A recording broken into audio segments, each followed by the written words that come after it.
దైవభక్తి చాలా మందికి చాలా తక్కువగా ఉంటుంది, కొంతమందికి అసలు ఉండనే ఉండదు, మరికొంతకి అతిగా ఉంటుంది అనమాట. సో ఇంట్లో వాళ్ళకి విసిగి తెప్పించి అంత దైవభక్తి చూపిస్తారు కొంతమంది, మరికొంతమంది అసలు వీళ్ళకి భక్తే లేదు అన్నట్టు తయారవుతారు మరికొంతమంది. ఇంకొంతమంది అయితే అసలు వీళ్ళు భక్తి పరులేనా, కాసేపు ఇలా ఉంటారు కాసేపు అలా ఉంటారు. ఇలా అలా అంటే కాసేపు లోకంలో జీవిస్తారు, కాసేపు క్రీస్తులో జీవిస్తారు. అంటే భక్తిలో నటన చాలామంది ప్రదర్శిస్తూ ఉన్నారు.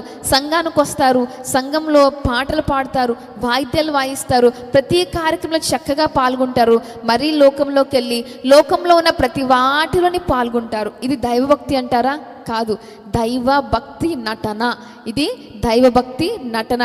భక్తి అనే నటన వేసుకొని దేవుని సన్నిధిలోకి వచ్చి నేను భక్తి పరుడిని అని నీకు నచ్చినట్టుగా ప్రభు సన్నిధిలో మళ్ళీ మైక్ ఇవ్వకపోతే బాధ, పాటలు పాడడానికి వైర్లో నిలబట్టకపోతే అలుగుతారు, వాక్యం చెప్పడానికి మైక్ ఇవ్వకపోతే అలుగుతారు, దేవుని సన్నిధిలో ఒక పని చెప్పలేదంటే అలుగుతారు.